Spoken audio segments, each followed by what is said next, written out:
watching. Welcome to White Line Fever Live. And if you're listening on the podcast, welcome back. And wow, our guests today, incredible guests. We've got Dolf and Christian from the Datsuns. Hey guys, how are you?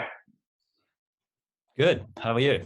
Good. A bit early to someone to be speaking so loudly and enthusiastically, but I've got to do it. I've got to get people's attention, guys.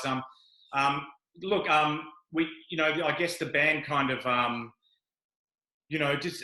what was the name of the album? A Deep Sleep. You went into a deep sleep in 2014, and now you've awoken into a very different world, including, I guess, what we're doing now, because everyone's been on Zoom for the last year. Is Eye to Eye about? That's a new record. Is it about this new world? No. I think usually when, with different themes and stuff that we touch on, it's kind of like more like sort of classical, sort of universal things. And I guess that seems to just feel relevant to the times, coincidentally. I mean, that whole kind of like everything sort of building up into some kind of weird panic or weird, strange kind of surreal world we live in. I think that kind of feeling is always around. And I think I'm 42 now, and everyone was, I remember when I was 18 or 19, it was like, oh, it's going to be the new millennium and everything's, it's all going to come crumbling down. And so that kind of feeling, I think, is always there. I just think maybe for like the Western world or whatever, now it's kind of like, oh yeah, we have to deal with some heavy shit. Yeah, because I'm a bit older than you. I'm 10 years older than you, and we were different. Like, we had Star Trek and stuff like that, and we thought the future was full of optimism and technology and discover the universe. So there's always been a little bit of doom in your expectations of the future. Is that a big statement? Or? I've always been disappointed by the future, because when I was a kid, there used to be a book in the library about the year 2000. And apparently, according to the book, we were all going to be living on the moon and have all these amazing gadgets. And so when we got to the year 2000, I was very disappointed by the progress we've made. You're going to start talking about Space 1999 again. I had a Space 1999 question. 1999 question. Now's the time.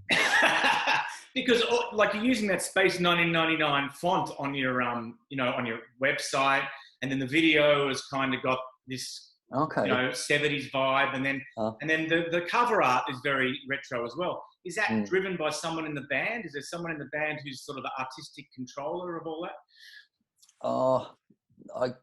I would say that's me, but usually I sort of gather a few sort of ideas together and then throw 15, 20 ideas at the other guys and say, how about something like this? And then we go out and find artists, and we pretty much let them do what they like. Yeah. And then we all like that kind of retro 70s sci-fi sort of stuff. I mean, the Deep Sleep album cover, has that kind of vibe as well. So that's definitely a style that we like to mine.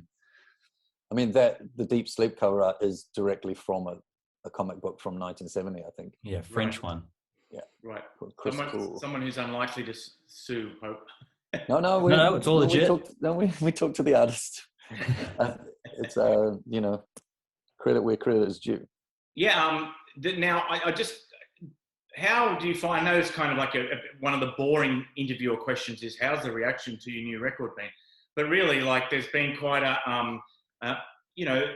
I guess there's been a narrative there, hasn't there, from the first couple of records and John Paul Jones and all that, and then being indie and then being mainstream again, being on Richard Branson's label and stuff like that.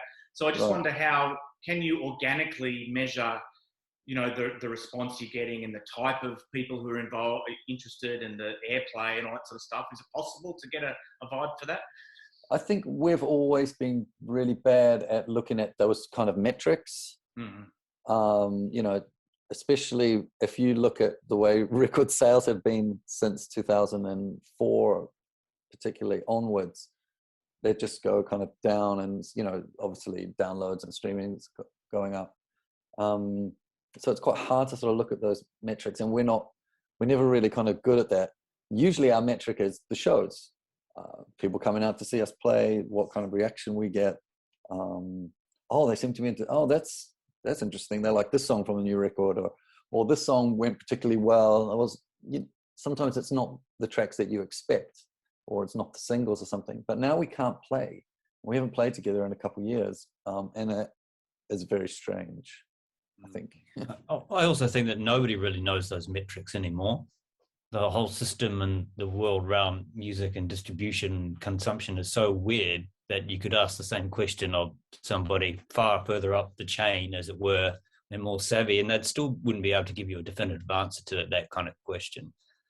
Yeah, because if you look at, like, say, Spotify, which seems to be the main sort of streaming source, Particularly even they're kind of a little, they're a little bit, you get your analytics, but it's still a bit murky and opaque in the way they pay and in the way, oh, this is here and this is there, and yeah, it's a strange time. So we, for the people listening, we're going to play a song now. So Cool. I assume you want to play one off the new record. Have you got one for us? What can we play, and is there a story behind it? You choose, Dolf. No, I was going to say you choose. No.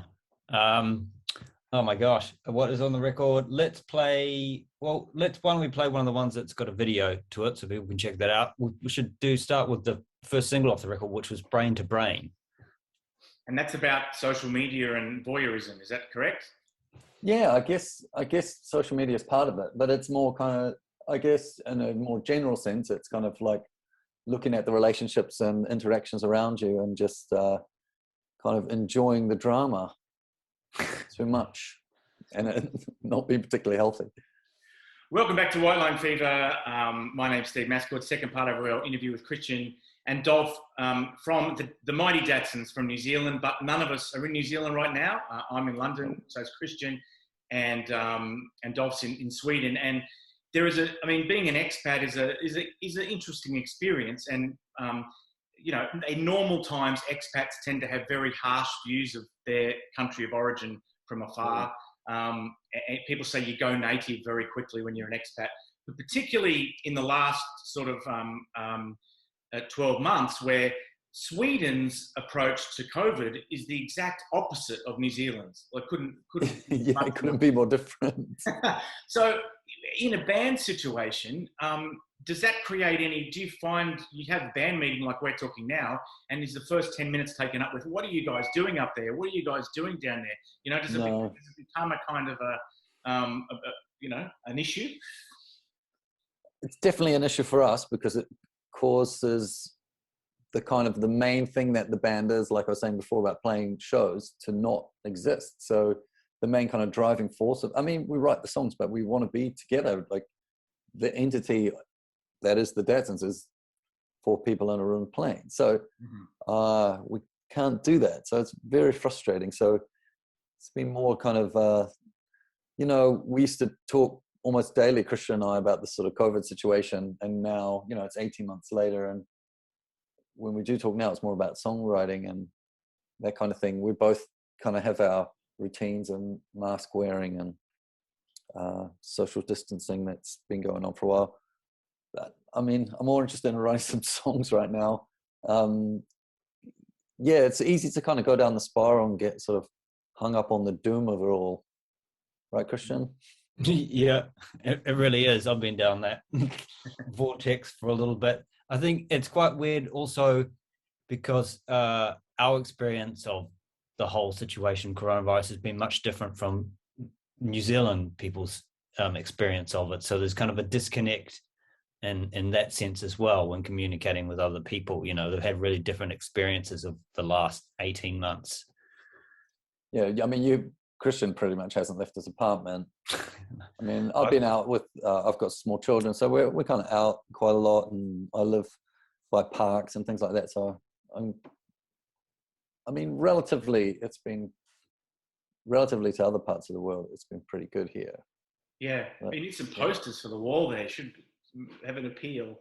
I just wondered if you guys are like, when are you going to get together, and how? And like we've been talking about the problems with getting together. Yeah. When's it likely to happen? Man, your guess is as good as mine, I think. Yeah. We've been talking about it for a long time and we still don't have an answer on that. Yeah, it's pretty boring. It's like, oh, this could happen. New Zealand have this very strict quarantine. So when you come in, you have to sit in this hotel for 2 weeks and pay for the pleasure. and pay for the pleasure, obviously. And then, so that kind of makes things more difficult. I mean, I got a young family here. I don't really want to leave my wife alone, you know, with 2 small kids you know, say I go to New Zealand to do a bunch of shows, that'll be, I don't know, 4 or 5 weeks. But then an extra 2 weeks on top of that makes the whole thing a little bit shaky. I think once these vaccinations sort of start kind of rolling out more extensively, it'll be better. I'm totally vaccinated now. You too, right, Christian? Yeah. The whole thing is just really confusing.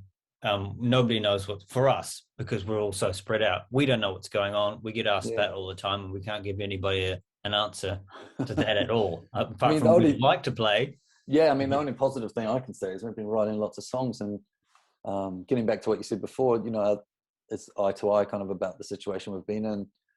It's not, because we started writing it like 2016.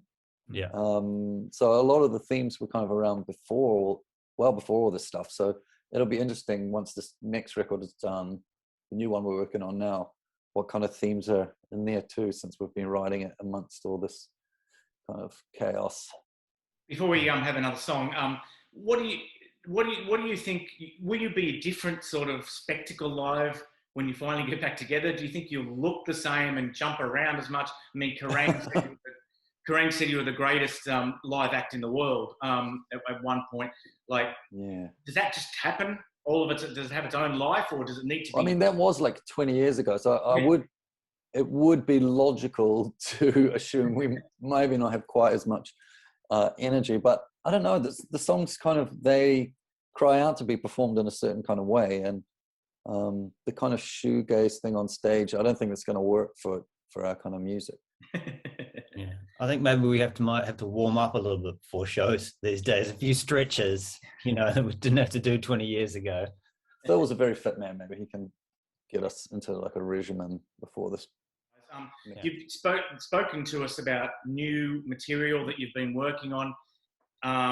What is it? Can you describe the vibe? Is it similar in sort of a theme and sort of I don't know, vibe to Eye to Eye?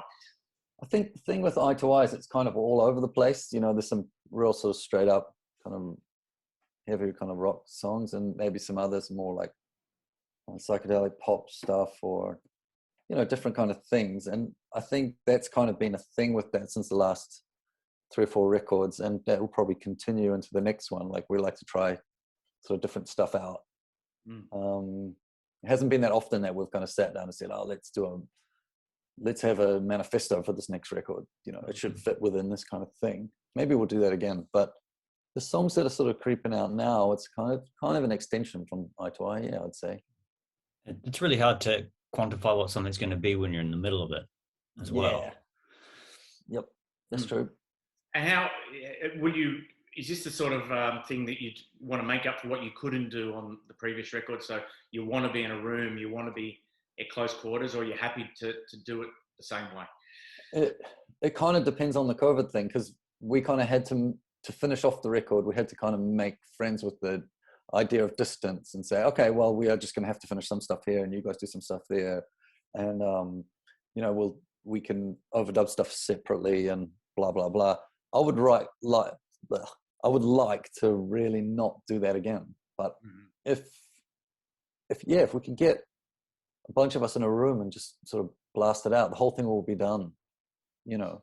The logistics of that are difficult because of we're spread out over the globe, so it'd probably end up being some combination of all methods possible. Yeah.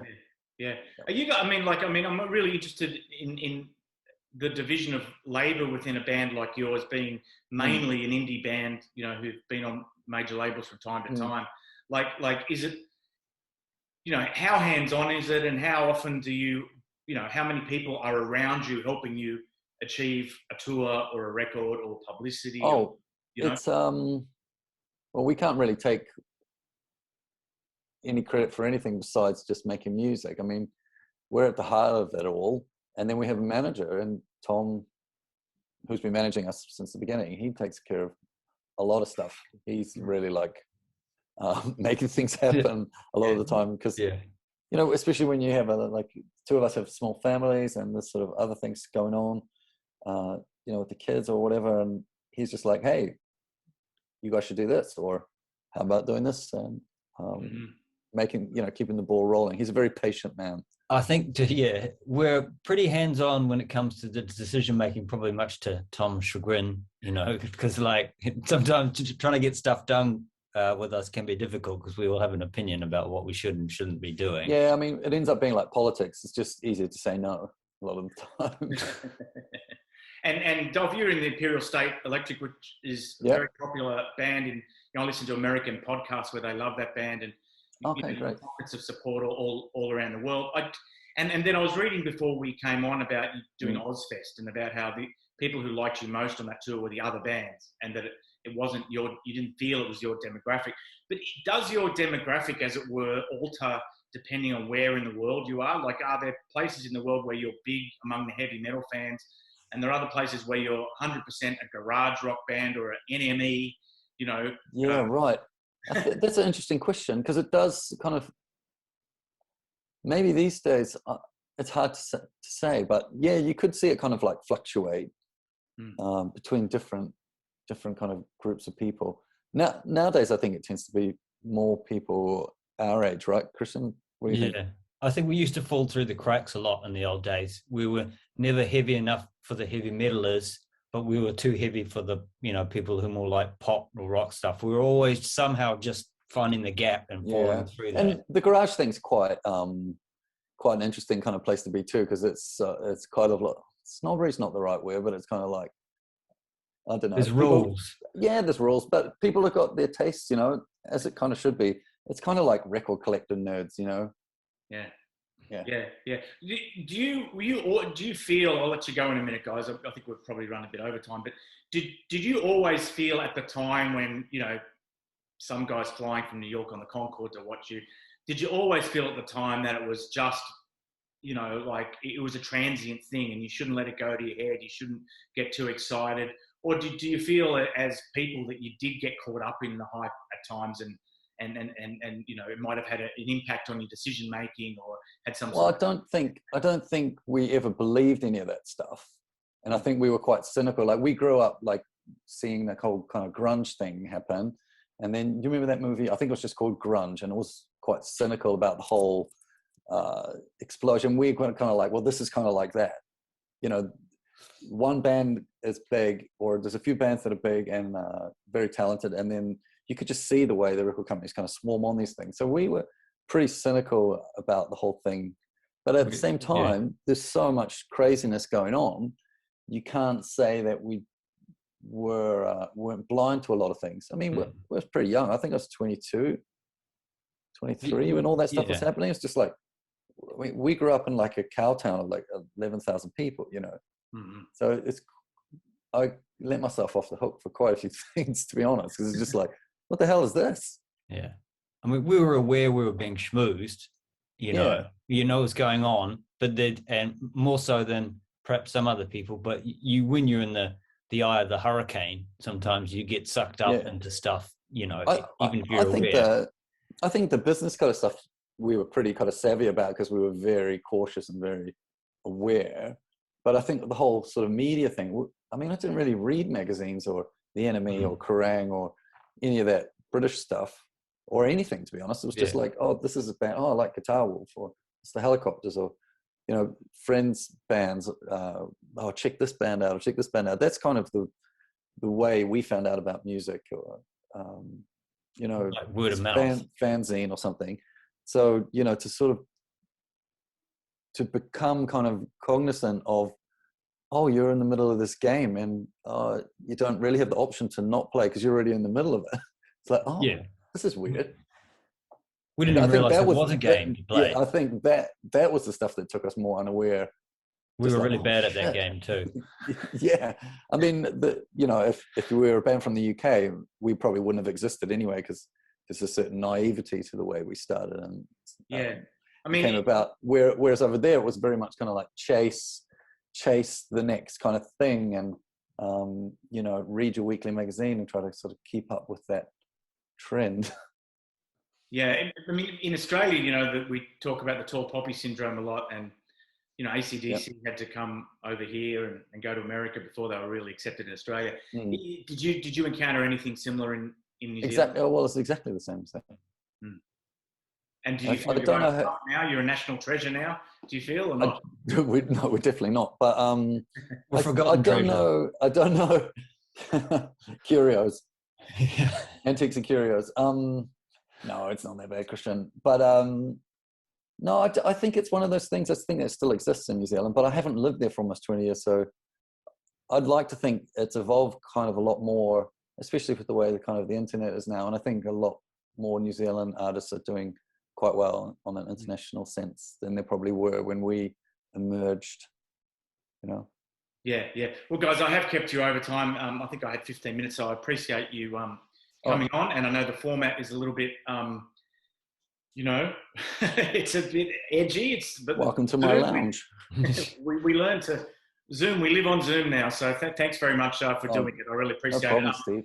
Great. And you know, I remember the other quick question I was going to ask you was, you know, like the fact that we're here. I'll edit this somehow later. The fact that we're all sitting here, is that down to the Datsuns? I mean, you're in Sweden and you're in London because of music. Is it? Yes, right? So there's a constant reminder that your life could have been very different. You know, that's the other question I was going to ask, you know? Yeah, absolutely. My adult life has completely changed by the band. You know, I wouldn't be sitting where I am today if it wasn't for the band. Yeah, I mean, I don't think the kind of music that we want to make or have made over the last sort of 20 years would have been kind of like, oh, this is a shitty word to use, but viable if we just lived in New Zealand. I mean, living here, it's kind of like, oh, we could do a show this weekend, we could do this. I play in Imperial, I've been playing with Helicopters the last couple of years. I feel really, really lucky, to be honest. You know, yeah. And I guess that means that you feel a responsibility to the band as well, because it's kind of giving you so much, you know what I mean? I mean, we also don't really know how not to do it, right, Christian? I think it's more than a responsibility to the band. I feel a responsibility to the other guys. You know, we're 4 people who came from the same town and we have a connection for so long that's what drives it, you know, more than the concept of the band. It's like, well, these people I've been friends with for, you know, a quarter of a century. So I want to remain connected with them. But it's kind of a thing that happens when we get together. Because we've been apart logistically for these kind of long periods, then we get back together for tours, and we maybe haven't played for a few months or 6 months or something, and everybody sort of plugs in. There's something very nice about that. It sounds good to me. Yeah. Okay, now we are actually finished, guys. I'll stop.